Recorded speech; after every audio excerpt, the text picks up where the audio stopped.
IRPH finalmente llega a Europa. Hace unos meses hablábamos con José Mari Erauskin, abogado y de la plataforma Stop IRPH Guipúzcoa, y nos contaba que había que ir al Supremo a intentar, por lo menos, frenar en la medida de lo posible este índice que recordamos que encarecía las hipotecas hasta en 300 euros. Pues bien, conocíamos hace unos días que finalmente esto ha llegado a Europa después de una sentencia. José Mari, ¿qué tal? Arratsaldeon, buenas tardes. Arratsaldeon. Una sentencia que no os daba la razón en un primer momento cuando ibais al Tribunal Supremo, pero que ahora parece que llega a Europa. ¿Cómo ha sido este recorrido? Porque ha habido subidas y bajadas. Sí, bueno, el recorrido es que el IRPH ha tenido un recorrido muy desigual. Había 8 audiencias provinciales que lo declaraban nulo, había otras tantas que lo declaraban válido, y en esa situación pues era una lotería lo que te pudiera ocurrir. Dependiendo de dónde vivieras, era nulo o no. Recordamos, como decía yo en la primera intervención, que se trata de un índice sí, que está en las hipotecas y sí, que las encarece. Sí, que además es influenciable por las entidades y que tiene una serie de peculiaridades muy curiosas que la gente desconoce, porque de conocerlas nadie lo hubiera aceptado, ¿no? La cuestión es que hemos llegado al Supremo porque en el Juzgado Mercantil de Vitoria nos dieron la razón en el sentido de que era nulo.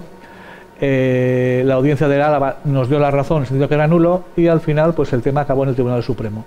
El Tribunal Supremo cogió el tema y nos mandó una providencia para decirnos que a la vista de la discrepancia de criterios que había entre las audiencias, el tema se iba a tratar con toda rapidez por un procedimiento de urgencia para poder unificar criterios, porque lo que no podía ser es que haya unas audiencias que dicen una cosa y otras la contraria. Bien, la sorpresa es que cuando sale la sentencia, pues sale una sentencia que nos quita la razón, pero esa sentencia... Que tardó además más de lo normal en salir, unos cuantos días más de lo que suele tardar una sentencia. Sí, desde que se produjo la votación en fallo pasaron muchos días, y la razón del retraso es que había votos discrepantes. Es decir, la Sala del Supremo no tenía unanimidad, tenía una mayoría que entendía que el IRPH era válido, pero había una minoría de votos discrepantes que reprochaban que la sentencia que se había dictado no estaba ajustada a derecho y era contraria a la jurisprudencia del Tribunal de Justicia de la Unión Europea. Fíjate tú la gravedad del reproche. Claro, en esa situación te encuentras con un Tribunal Supremo que dicta una sentencia para unificar criterios, pero la sentencia tiene disparidad de criterios. O sea, no ha sido capaz de ponerse de acuerdo en la propia sala y quiere poner de acuerdo a las audiencias. Ha sido un desastre, porque después de la sentencia los juzgados han seguido haciendo unos una cosa y otros otra. Unos se han apoyado en la sentencia, otros se han apoyado en los votos discrepantes. No hemos arreglado nada. Pero claro, había un problema, y es que si un juez sigue la doctrina mayoritaria, pero con el tiempo se demostrara que era equivocada, que los discrepantes tenían razón, el daño causado era irreparable. Claro, porque 300 euros en una hipoteca que podían haberse anulado, digamos, claro, pueden hacer que una persona pueda llegar a fin de mes, pagar su hipoteca y no quedarse desahuciado.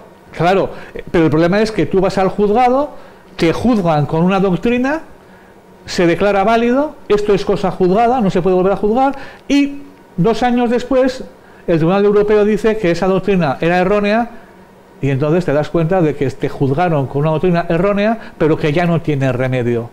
Bueno, pues para evitar eso, en los juzgados a los que hemos acudido le hemos pedido al juez que, dada la discrepancia de criterios en el propio Tribunal Supremo y dado que los votos minoritarios pudieran tener razón, por prudencia, parara el procedimiento, consultara con el Tribunal Europeo y, en función de lo que dijera, que él resolviera, sabiendo que lo que resolviera, en el sentido que fuera, pero tenía la seguridad de que era una sentencia ajustada a derecho, que es lo que podemos pedir. Porque no tenemos derecho a que nos den la razón, pero tenemos derecho a que la sentencia esté ajustada a derecho. Y en este momento no tenemos esa garantía porque el Tribunal Supremo está dividido en 2.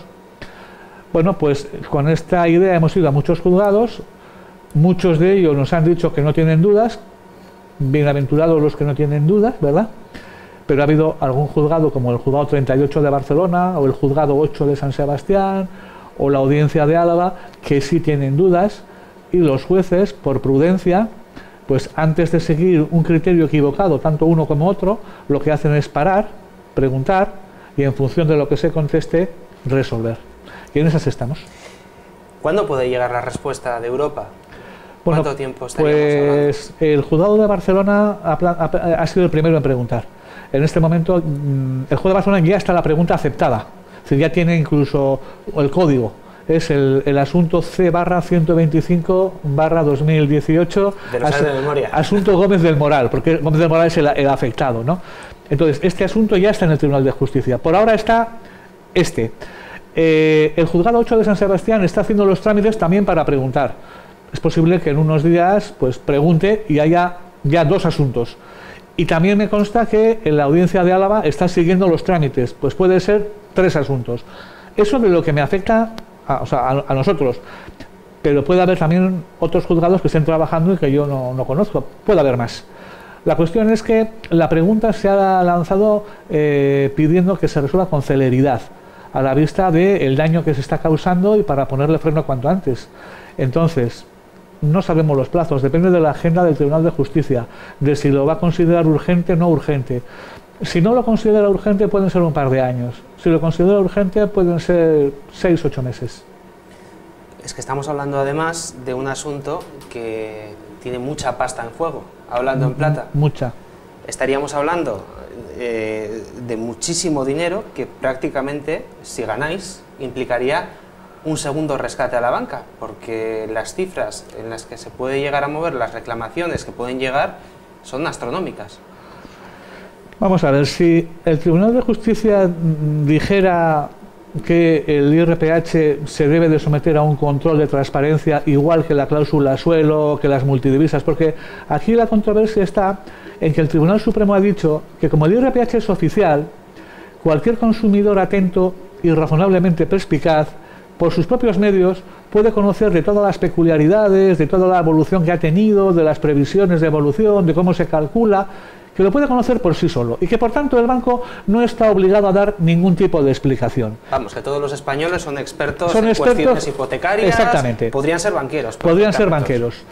Lo que pasa es que igual son más honrados y entonces ya no podrían serlo. Bueno. Pero bueno, la cuestión es que el Tribunal Supremo dice que no hace falta dar explicaciones, porque tú por ti mismo ya sabes lo que es un tipo TAE, lo que es una media de tipos TAE, lo que son los costes totales de la media de las operaciones, los tipos ponderados.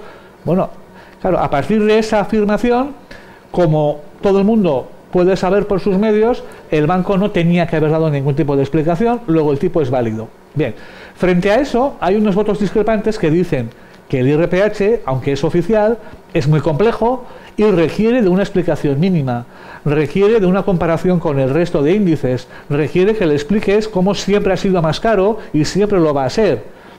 Y eso no se ha hecho. En esa discusión Europa va a resolver si el IRPH se puede someter a algún tipo de control o hay que aceptarlo directamente sin más. Si dijera el Tribunal de Justicia que por ser oficial no hay que hacer ningún tipo de control, pues no hay nada que hacer, ya está, es válido y adelante.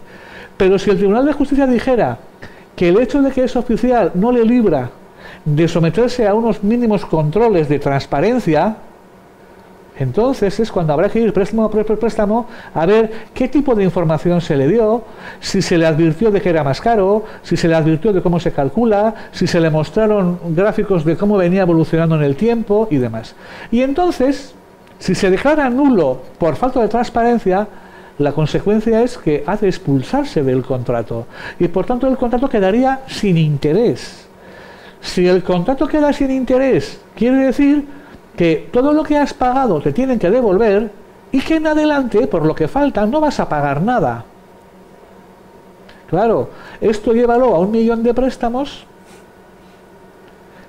y vienen a salir unos 70.000 millones de euros. 70.000 millones de euros es más que el rescate bancario anterior. Estaríamos hablando de cantidades que son una auténtica barbaridad y que probablemente también hayan influenciado, ¿no?, en la decisión del Supremo. Bueno, pudiera ser que haya hecho una valoración de lo que puede significar darnos la razón.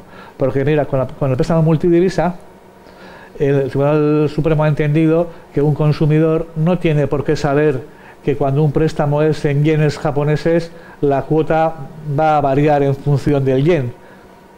O sea, para eso ha considerado que el consumidor es muy torpe. Sin embargo, para el IRPH ha considerado que es muy listo. Es decir, no, la imagen de consumidor de las dos sentencias es totalmente diferente. En una se le tiene por un individuo muy poco formado, muy poco preparado, al que hay que explicarle, y en cambio en el IRPH se entiende que el consumidor es un tío muy formado, muy preparado y que él solo puede saber de todo. Yo creo que la diferencia no es esa. La diferencia es que la multidivisa son 450 millones y el IRPH 70.000. Bueno, pues trampas de la banca, que como siempre nos cuenta José María Erauzkin. Gracias por haber venido una vez más a este programa, y muchísima suerte con el IRPH, porque afecta a muchísimas familias y ha habido incluso desahucios por este tema. Sí, muchos. Sí. Es que ricasco, Vale, Gabón.